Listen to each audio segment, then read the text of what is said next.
وما أهل به لغير الله فمن اضطر غير باغ ولا عاد فلا إثم عليه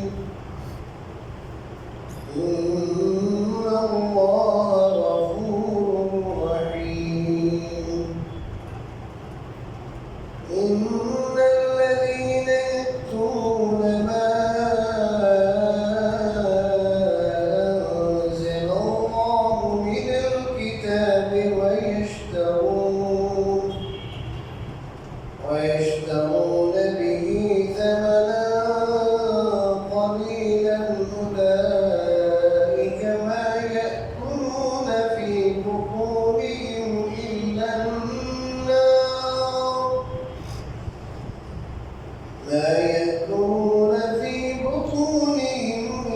النار ولا يكلمهم الله يوم القيامة ولا يزكيهم ولهم عذاب أليم. صدق الله العظيم. মহান আল্লাহর দরবারে শুকরিয়া আদায় করি যে তিনি আমাদেরকে প্রতি সপ্তাহে আজও পবিত্র কোরআনের ধারাবাহিক তাফসীর কোরআনের মজলিসে বসার তৌফিক দান করেছেন। আলহামদুলিল্লাহ। সম্মানিত মুসলিয়ানে কেরাম, আমি আজ আপনাদের সামনে সূরাতুল বাকারার 173 এবং 174 নম্বর আয়াত পাঠ করেছি। আমার তেলাওয়াতকৃত আয়াতের প্রথম আয়াতে আল্লাহ বলেন, ইন্নামা হাররামা আলাইকুমুল মাইতাতা ওয়াদ-দাম, যে আল্লাহ তোমাদের জন্য হারাম করেছেন কেবল মৃত জন্তু, রক্ত, ওয়া লাহমাল খিনজির এবং শূকরের গোশত, ওয়া মা উহিল্লা বিহি লিগাইরিল্লাহ, এবং ওই জন্তু যে জন্তু আল্লাহ ছাড়া অন্যের নামে জবাই করা হয়েছে।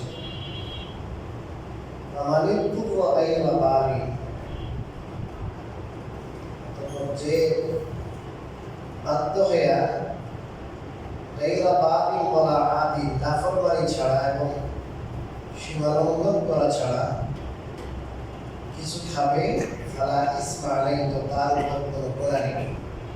ইন্নাল্লাহ গফুরুর রহিম, নিশ্চয় আল্লাহ অত্যন্ত ক্ষমাশীল, দয়াশীল। এই আয়াতে আল্লাহ রাব্বুল আলামিন যে কথা বলেছেন এটা বোঝার জন্য এর আগের আয়াতের দিকে আমাদেরকে নজর দিতে হবে।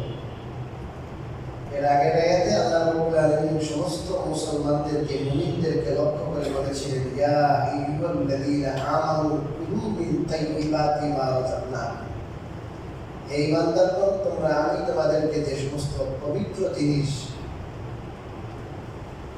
রিজিক হিসাবে দিয়েছি তা থেকে তোমরা খাও, হালাল জিনিস, পবিত্র জিনিস, এবং তোমরা আমার শুকরিয়া আদায় করো, যদি আল্লাহর শুকরিয়া আদায় করো, যদি তোমরা দাঁড়িয়ে ইবাদত করে থাকো।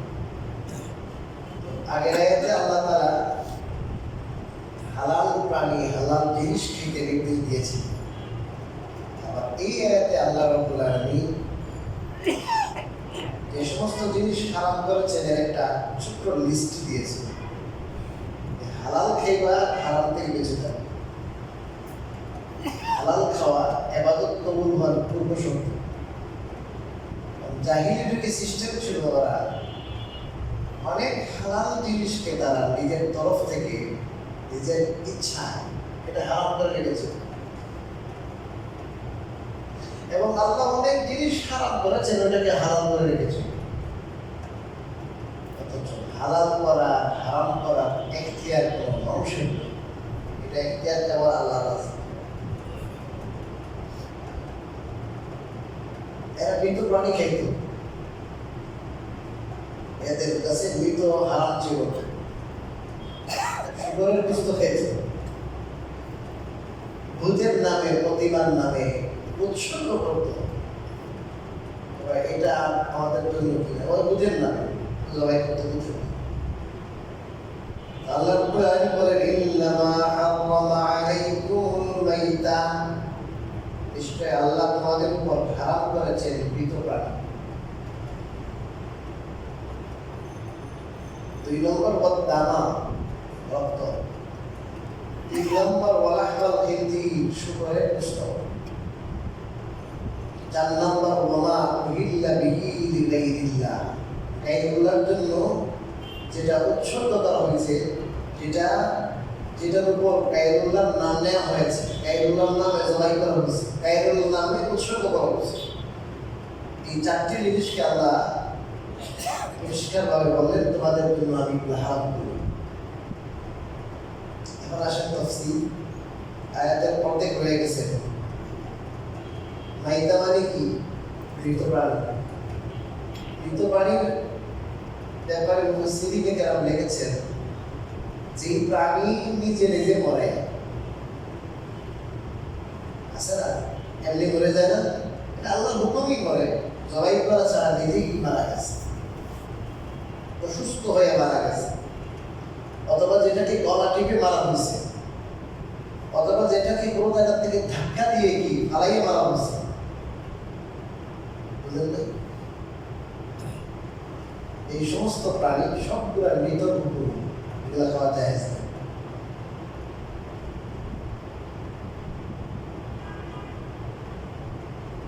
আল্লাহ বলেছেন জায়েজ নেই, হারাম। এটার হিকমত খোঁজার দরকার নেই। তারপর অনেক মানুষের মনে প্রশ্ন, এত বড় গরু পারে কেন? হ্যাঁ, 2 মণ 3 মণ কি হবে? বুঝতে হবে খাওয়া হারাম কেন? এই কথা আমরা বারবার বলেছি যে আল্লাহ যত জিনিস খারাপ করেছেন আমাদের কল্যাণের জন্য, আমাদেরকে ক্ষতি থেকে বাঁচানোর জন্য। যত নির্দেশ আল্লাহ দিয়েছেন, যতই কঠিন নির্দেশ হোক না কেন, এই নির্দেশ আমাদের ফায়দার জন্য, কল্যাণের জন্য। এই যে আল্লাহ হারাম করেছেন, এখন আপনার আয় মন বুঝতে কি হয়ে যেতেছে বেকার। কেন? কেন অনেক জব আপনাদের বোঝার জন্য শুধু একটা বলবো, এটা সহজেই আপনারা বুঝতে পারবেন। একটা প্রাণীর দেহে অনেক রক্ত থাকে, রক্ত থাকে কিনা বলেন? অনেক রক্ত। যখন জবাই করা হয় তখন ওই রক্তগুলো বের হয়ে যায়, ওই রক্তগুলো বের হয়। কিন্তু যখন প্রাণী মারা যায়, জবাই করা ছাড়াই মারা যায়, তখন এই রক্তগুলো শুষে যায়, শুষ্ক হয়ে যায়। এরপর যদি এটাকে আপনি কাটেন, জবাই করে দেখবেন কি নাই, কিছু রক্ত নেই, রক্ত সুস্থ হয়ে গেছে, সুস্থের মধ্যে এটা অ্যাটাচ হয়ে গেছে। যখন আপনি খাবেন, তাহলে খাইলে আপনার অসুস্থ হওয়ার সম্ভাবনা আছে। কথা বলেন নাই? এই জন্য আল্লাহ বলেছেন কি না, মৃত প্রাণী খাওয়া যাবে। আর অনেক কথা আছে, এদিকে গেলে অনেক সময় চলে যাবে, একটা বললাম।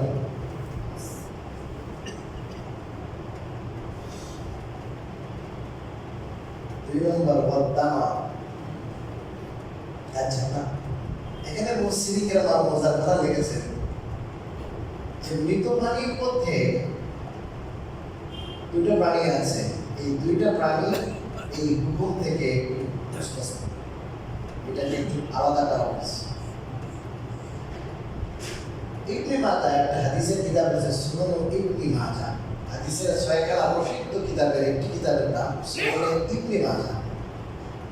এই সুনান ইবনে মাজাহর মধ্যে একটি হাদিস আছে, ওই হাদিসে রাসূলুল্লাহ সাল্লাল্লাহু আলাইহি ওয়াসাল্লাম বলেছেন, উহিদাত জানা মাইতাতান ওয়া দামান।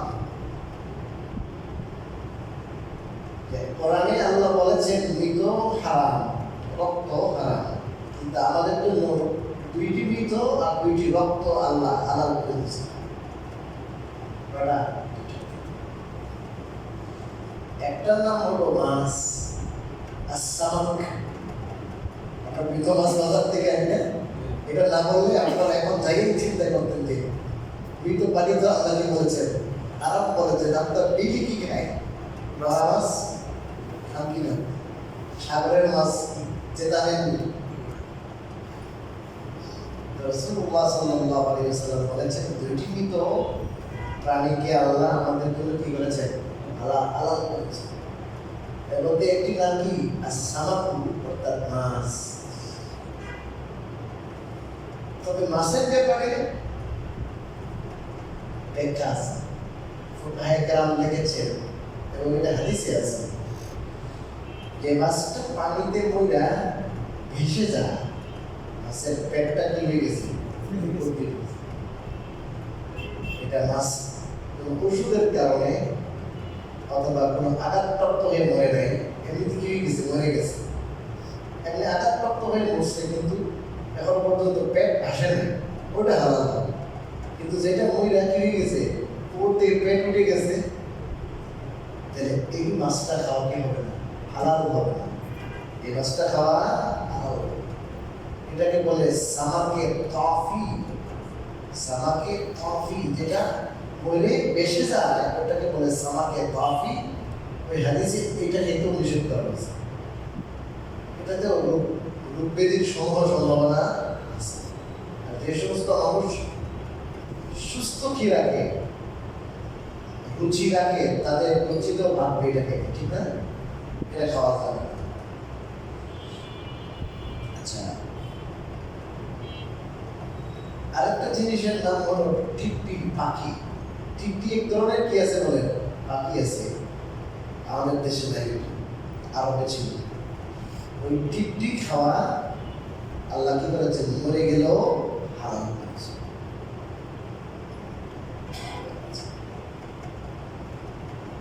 মাছ কেন হালাল করলেন আল্লাহ? মাছের ভিতরে রক্ত নাই, মাছ কাটলে যে কি বাইরে হবে? হ্যাঁ, মাছ কাটলে যে রক্ত বাইরে, এটা আপনি একটু শুনে দেখবেন কি হয়ে গেছে? সাদা হয়ে গেছে। এটা ওরকম কি না, এটা একটা প্রাণীর ভিতরে যেরকম দেখুন অনেক কিরা থাকে, অনেক মাছল আছে, অনেক রক্ত আছে, একটা মাছের ভিতরে অনেক পরিমাণ কি থাকে? রক্ত থাকে। আর দুই নম্বর হলো, শরীয়তে এমন বিধান রেখেছে যে বিধান পালন করা কি হয়? সহজ। আর মাছ খাওয়া যদি আল্লাহ শুধু জেতা মাছ হালাল করতে চান, মরা মাছ খাওয়া, এটা অবস্থাটা কিন্তু দেখে। কারণ মাছের প্রাণটা খুব দ্রুত কি হয়ে যায়? বের হয়ে যায়। আর মাছের জীবন পানিতে, এই পানির থেকে তখন আলাদা করবেন আপনি বাড়িতে নেওয়ার আগে ওই কি। এই জন্য আল্লাহ রাব্বুল আলামিন মানুষের ব্যাপক চাহিদা, মানুষের ব্যাপক জরুরত, এবং এটাকে যদি হারাম সাব্যস্ত করা হয়, এটাকে আলাদা করা না হয়, তাহলে মানুষের অসুবিধা হবে। এবং এটার ভিতরে ওরকম রক্ত না যে রক্তটা অ্যাটাচড হয়ে যাবে, ক্ষতিকর না এটা। এই জন্য মাছের রক্তটা হারাম না। আর মাছের রক্ত যেটা, ওটা আপনি যখন রুদ্রে দেখবেন সাদা হয়ে গেছে। এই জন্য মাছটা কি রাখা হয়েছে বলেন? আলাদা রাখা হয়েছে এই বিধান থেকে। আচ্ছা, রক্ত যেটা যেহেতু আলোচনা আসছে, দুই রক্ত কোনটা? একটা হলো কলিজা, আল কাবিদ, আরবি ভাষায় হাদিসে আসছে আল কাবিদ। আরেকটা হলো আত্তিহাল, ওটাকে গ্রামের ভাষায় বলে তিলি, উর্দুতে বলে তিলি, শুদ্ধ ভাষায় বলে আবার ত্রিহা।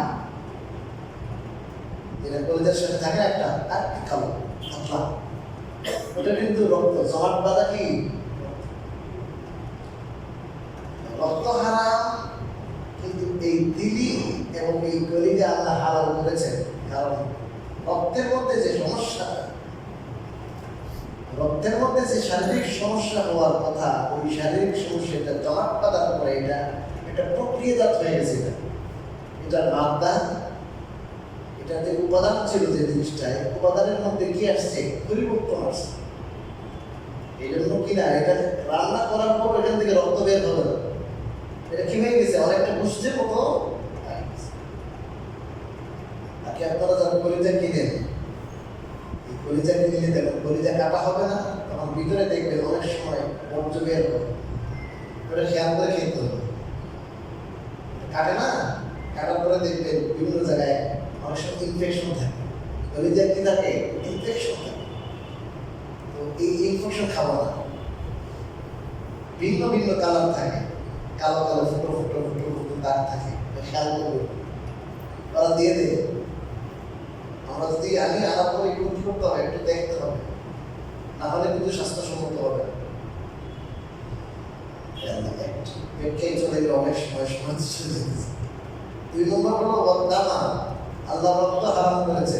এই রক্ত দ্বারা উদ্দেশ্য দামে মসফুর, প্রবাহিত রক্ত, যে রক্তের কি আছে প্রবাহমান রক্ত, ওইটা। আপনি কুরবানির গোশত অনেকগুলো গোশত আপনি ধুইয়া রাখছেন, দেখবেন এখানে এই গোশতের থেকে এমন কি বের হইতেছে, রক্ত বের হইতেছে, এটা হারাম না। যেটা গোশতের সাথে লেগে থাকে, ধোয়ার পরও থাকে, এটা কি না, কাটার পরে যেটা কি হয় রক্ত বের হয়, এটা প্রবাহমান। এটাকে আরবি ভাষায় বলে দামে মসফুহ, কোরআনি ভাষায় দামান মসফুহা, যে ভেসে যায়, ওটাকে কি বলা হয়েছে, হারাম বলা হয়েছে। তাহলে কিন্তু কোরবানির সময় দেখছি রক্ত যতক্ষণ বের না দুইটি থাকতে পানি জড়াইতেই থাকে। ওই আগের অনেক মামুনরা মাসালা জানে না, রক্ত হারাম কেমনি বুঝতেই না। আপনি একবার ভালো করে দিয়েছেন, এখন ওই শরীরে কিছু কি থাকবে, ওটার বডিতে বুঝতে কিছু কি থাকবে বলেন, রক্ত থাকবে, লেগে থাকবে, একটু করে বের হবে, এটা 100% হারাম, অসুবিধা নেই। ভালো করে দেওয়ার পরে সব হবে। 3 নম্বর ওয়ালাহমাল খিনজির, শুকরের গোশত আল্লাহ হারাম করেছে। শুকরের শুধু গোশত হারাম না, শুকর আপাদমস্ত হারাম, হারাম। শুকরের মাথার থেকে নিয়ে পা পর্যন্ত যা কিছু আছে, এমনকি ফুকাহায়ে কেরাম লিখেছেন শুকরের যে চুল আছে না, কেশ, ওই কেশটাও হারাম। হুজুর এটার মধ্যে তো প্রাণ নাই, এটাতে কিছু নাই, বুঝতে হবে এটা হারাম কেন? শুকরটা আল্লাহ বলেছেন ইন্নাহু রিজস, এটা আগাগোড়া হারাম, আগাগোড়া নাপাক। এখন শুকর আগাগোড়া নাপাক কেন? পৃথিবীর মধ্যে যত প্রাণী আছে, এই প্রাণীর মধ্যে সবচেয়ে আপনার খবিস নির্লজ্জ প্রাণীর নাম হচ্ছে শুকর। এবং এরা খুবই নোংরা থাকে। কে থাকে বলেন? নোংরা থাকে। নির্লজ্জতায় এদের জুড়ি মেলানো যায় না, এত নির্লজ্জ। এরা পরস্পর মেলামেশা যা করে, এটা একবারে সবার সামনে কোনো অসুবিধা নেই, এবং তাদের তবিয়তের মধ্যে, রুচির মধ্যে ভালো লাগে। এই জন্য আল্লাহ রাব্বুল আলামিন শুকরকে হারাম করেছে। একটি হিকমত বলতেছি আমি, একটি কেন হারাম করেছেন, যে আল্লাহ ভালো বুঝছেন এই জন্য। এটা যারা আমাদের জানা দরকার নেই, তারপর জানলে একটু ভালো লাগে, আল্লাহর হিকমতটা একটু বুঝে আসে। হাদিস শরীফে রাসূলুল্লাহ সাল্লাল্লাহু আলাইহি ওয়াসাল্লাম বলেছেন, যারা উট চড়ায়, কি চড়ায়? উট যারা চড়ায়, এদের মাঝে আসে কি শক্ততা, হৃদয়ের শক্ততা। এদের হৃদয় কি হয়? শক্ত হয়ে দৃঢ় হয়ে যায়, অহংকার আসে। কেন? উটের অহংকার বেশি। কি বেশি? অহংকার বেশি।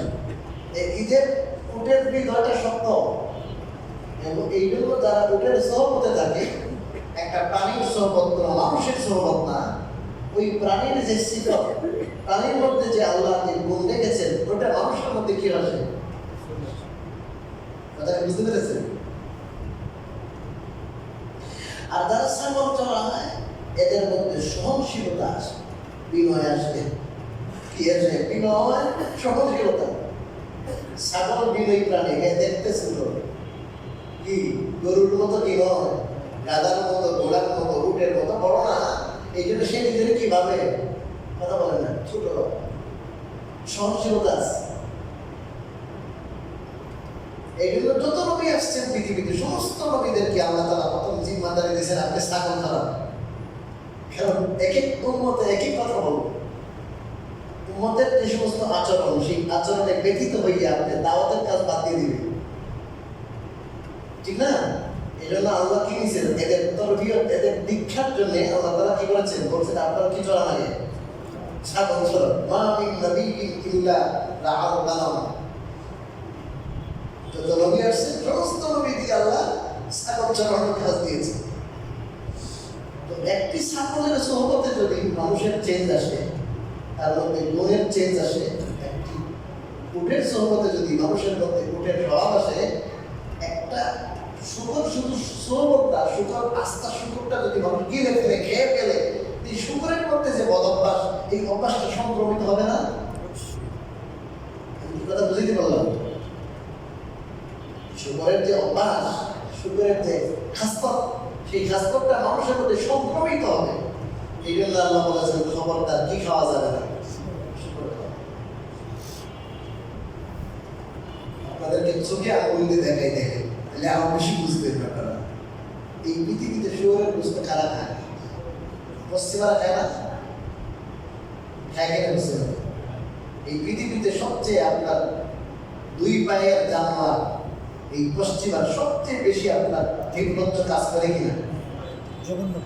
জঘন্য কাজ করে, কিন্তু ওদের কোনো লজ্জা বলতে নেই।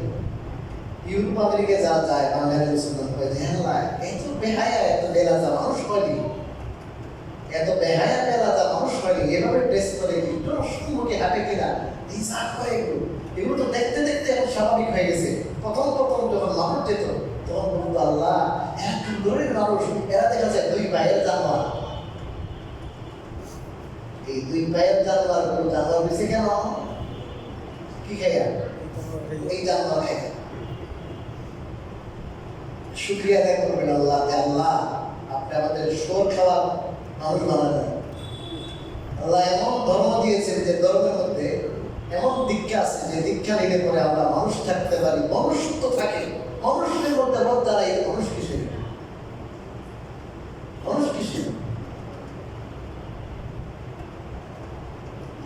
লজ্জা সরম বলতে কিছু। এবং এরা যতটা দেখা যায় স্মার্ট, এরা কিন্তু মুসলমান যেরকম পরিচ্ছন্ন থাকে, পবিত্র থাকে, ওরকম পবিত্র থাকে না। এটা উপর দিয়ে ফুটা, ভিতর দিয়ে কিন্তু নোংরা থাকে। এরা আমি তত্ত্ব নিয়ে বলতেছি, এমনি বলতেছি না,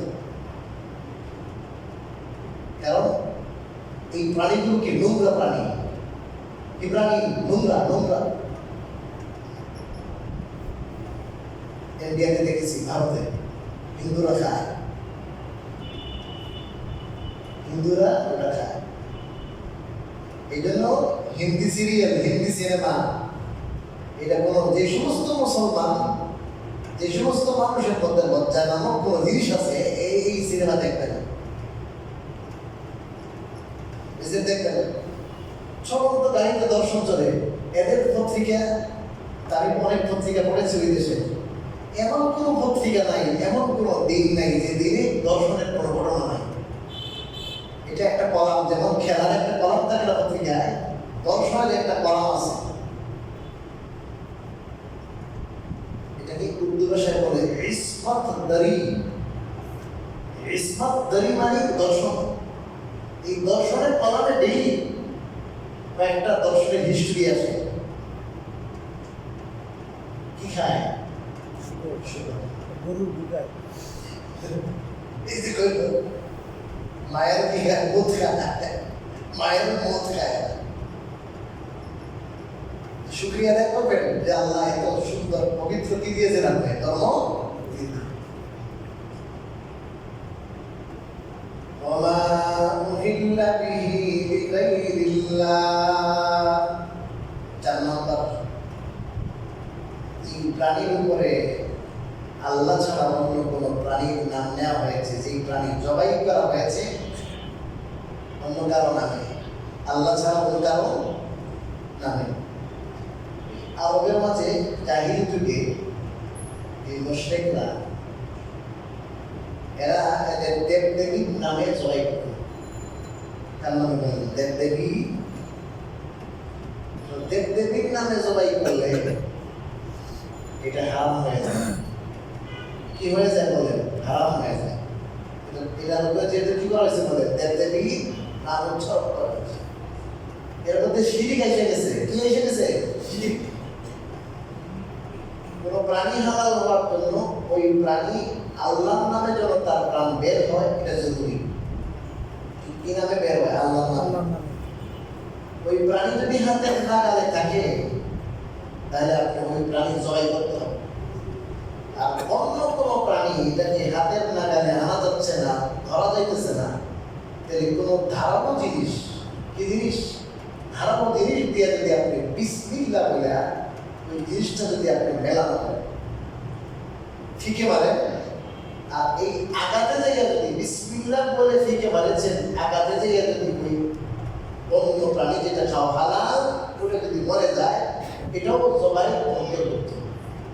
গলাতে জবাই যখন আপনার হাতের নাগালে থাকবে, তখন আপনি গলাতে জবাই করতে হবে। রক্ত কি হয়ে গেল? বের হয়ে গেল, মরে গেল, হালাল।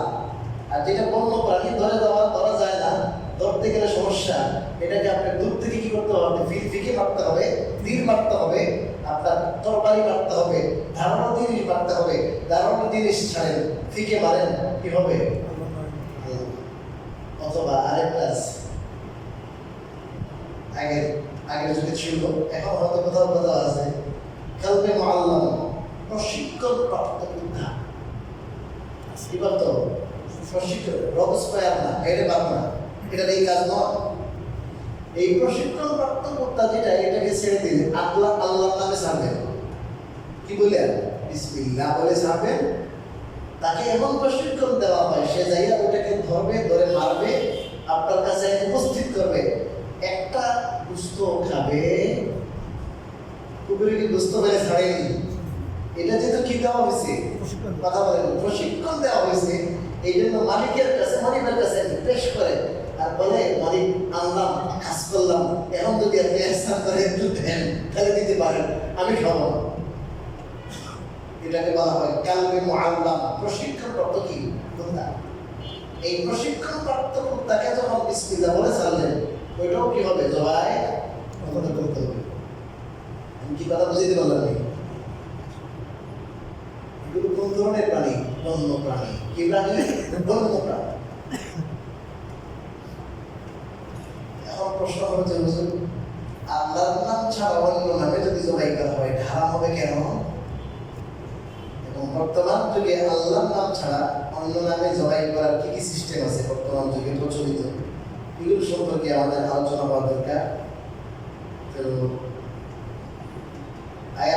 দুই আয়াত তেলাওয়াত করেছিলাম, এক আয়াতের অর্ধেকের তাফসীর শেষ হয়নি, বাকি ইনশাআল্লাহ যেহেতু সময় হয়ে গেছে, দেখুন এত ছোট, আগামী সপ্তাহে যদি আল্লাহ তৌফিক দান করেন, ইনশাআল্লাহ আমরা যা বললাম শুনলাম, আল্লাহ তাআলা সেই